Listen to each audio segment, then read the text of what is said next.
What is up, DTube? What is up, Steam Blockchain? So today I want to make a video that I'm going to call the research and development that they in many ways call R&D. The research and development of higher leverage tasks to focus on, inspired by Tara's KP on Steam Blockchain. So, okay, this topic I find quite fascinating. So, research and development. That's quite a broad thing.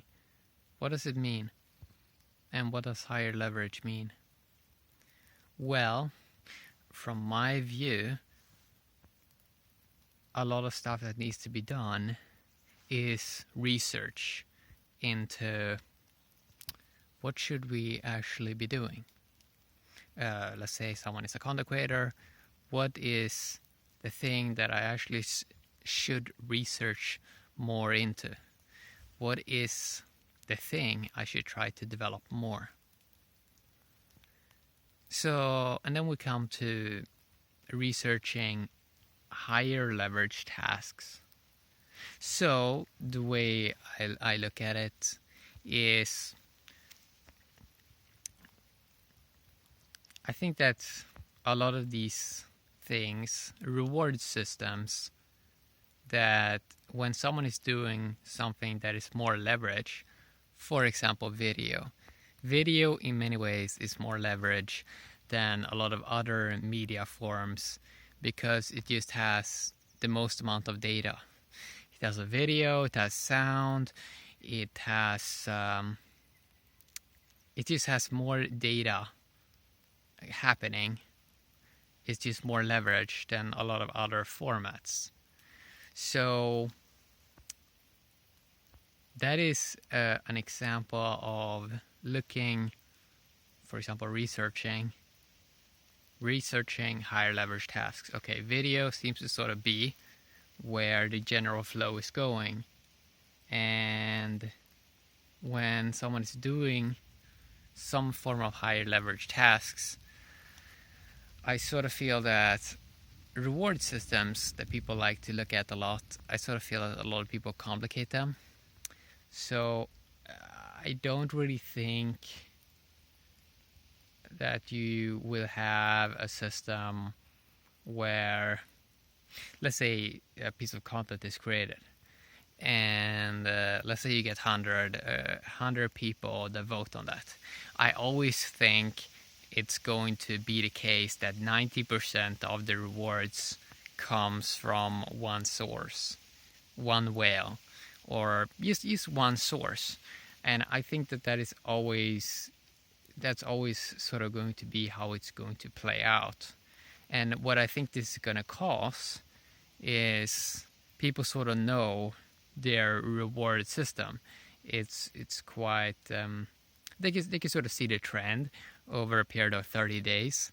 They can sort of see where rewards are coming from. And we can see this in regular life as well. Let's say someone is earning money and they have a job. Probably 90% of their money comes from that job. So we can see that people sort of find a source that sort of works, and then they do their job. And what this causes is, so at the moment on the Steam blockchain, what I sort of feel is a lot of people haven't found a good niche or, let's say, a job. I sort of feel that if a person don't approach it sort of as a job, if they're just doing some stuff here and there, then they usually don't get it becomes less of a job, and usually they don't get massive support from, let's say, one source. So for example, the way I look at it with the Steam blockchain is, yeah, you need some kind of source. You need to sort of look at it in some ways as a job. And when something sort of is more as a job, then it becomes more professional. It becomes more something that just keeps on going automatic, and that means that a person sort of can start to dive deeper then into the research and development phase, where they sort of starting to see that, okay, value systems are just gonna go by itself, as we are starting to see. They're gonna go by themselves, and that means that person has more free time to dive in deeper into research and development. And the interesting part about research and development is it doesn't really have an obvious really have an obvious view that something is happening. It's kind of like a plant that is sort of growing, but you're not really seeing it. The research and development, it's happening in the background, and in a way they have done studies on some flowers when they have some special camera where they can sort of see that the flower is already fully grown before you can see it. So it's like the research and development happens in the background, but one day it becomes super obvious that, oh wow, some real research and development was done in this sort of field. And research and development is like, it can be a person that is making systems inside of themselves, how they approach life, how they're doing things, and they can sort of develop this during a long period of time. But research and development, it can also be more an external task, where it's more stuff in the external world that they're doing. So you can have both an internal research and development, and you can have an external research and development. So I really think it's gonna move more towards that people are gonna look at what is the higher leverage. And this is the same as with most of the stuff with the internet, where I sort of feel that now it's coming to a point where people already have most of the basic information, and most of Google searches doesn't even really bring up something new. 90%, I think the way internet sort of started was people were sort of impressed by the data because maybe they didn't know about it in the past. So 90% of information then was sort of cool, exciting, novelty, whatever.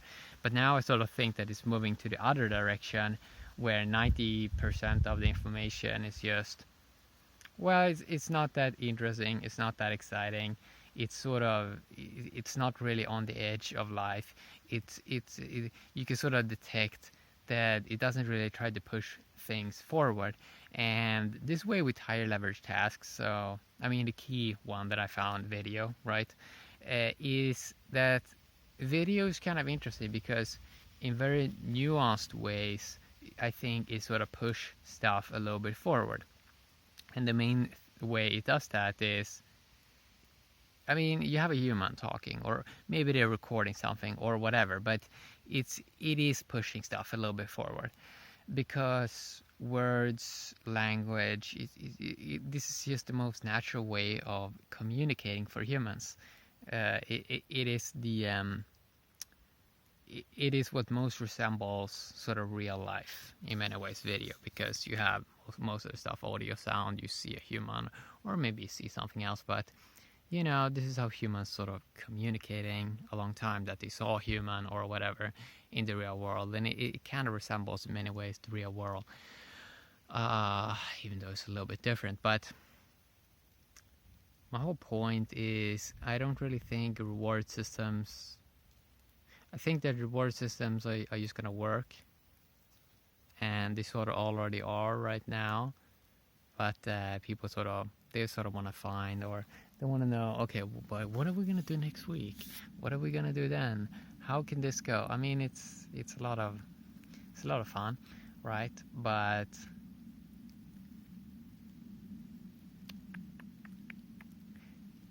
it's interesting.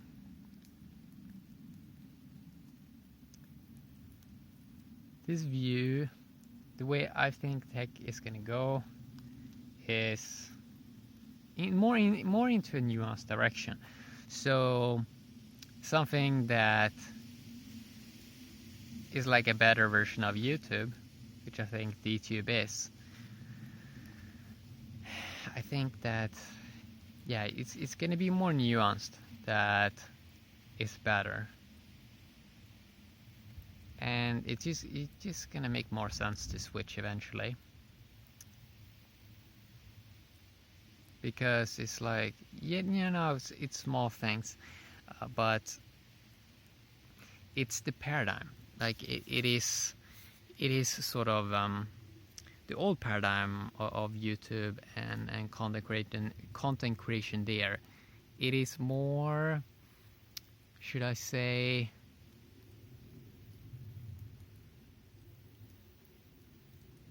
I don't know, more based on, I don't know, shock-based content. Less, it really is less genuine stuff. It's more content that tries to appeal to many. And I think in many ways, with blockchain solutions, I think that people in many ways are looking at, oh, you need to appeal this blockchain stuff to the masses. You need to make it super appealing to the masses. But maybe that is not really needed anymore. Maybe it's so nuanced, so people eventually that sort of want to find it are gonna find it eventually. It seems more as it is some energetic thing, where people eventually, in a very, very slow transition, are sort of gonna detect, when they do research and development in their life, is sort of gonna detect eventually that, wait a sec, this service is just a little bit better. It's just a little bit better. It just makes sense to sort of make a switch to something that's better. Especially when people get better and better and better smartphones, better and better devices. The cost of switching is basically going to be zero, but the upside is going to be high eventually, right? So it's quite interesting to look at this.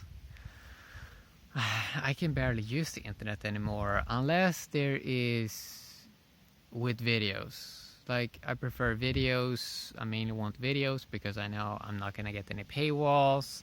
I'm not gonna get any weirdness, someone trying to sell me some weirdness. It's just, you sort of know what you're gonna get, and it's kind of nice. It's kind of like, I don't know, McDonald's hamburger. You sort of know what you're gonna get. Maybe some new flavors sometimes, but yeah, I mean, it's just, it's interesting. It's very interesting because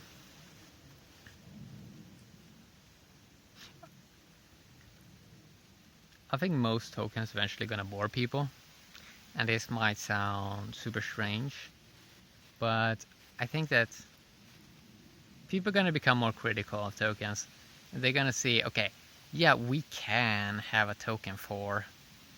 There's a lot of stuff we can do in theory, have tokens for everything. And in theory, we can have that. Like, I can pay someone for literally every task. And we can sort of start to look at all these small tasks of, oh, maybe I pay you $1 here, and maybe I can get an extra $1 here. But let's say eventually with, let's say, one superior token system, let's say a person sits on, I don't know, $300,000 in liquid tokens, right?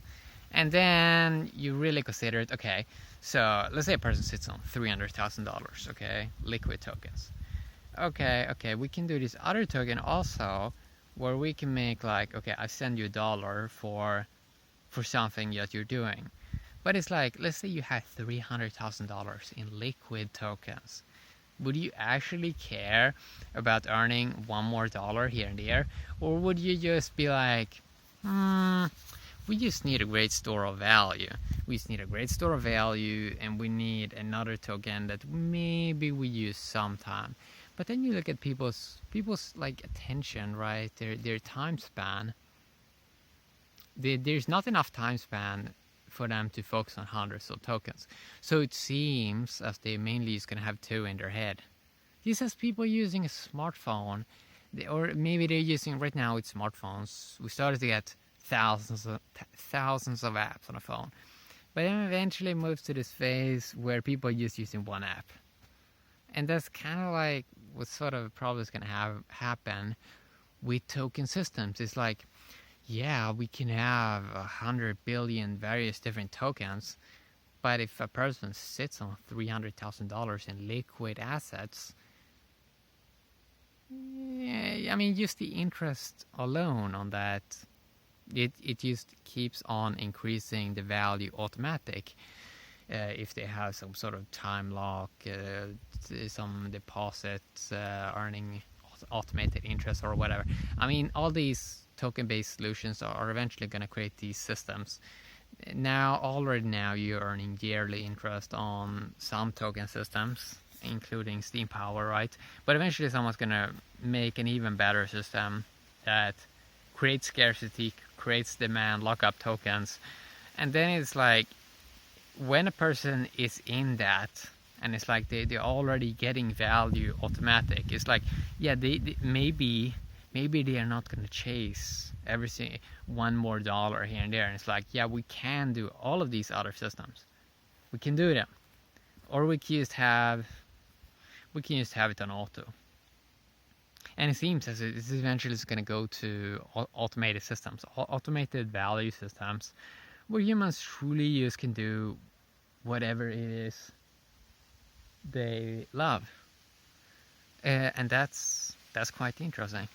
That is quite interesting. So my point in many ways is, I think that a lot of people sort of thinking you need a lot of mass, you need a lot of volume of people, right? But then you see that one source or one content creator, it is quite resource efficient. When it's quite resource efficient, and these systems are so good that they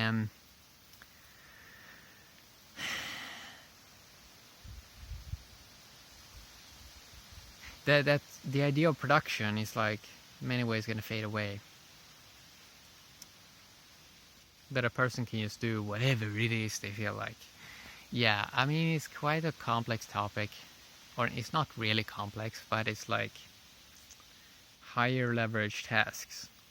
It gets quite funny eventually. I see these new phones, the Galaxy Note 10, the Huawei Mate 30, the iPhone XX Max. I mean, these phones are insane. I mean, 30x zoom and triple cameras, massive batteries, 200 gigs of storage.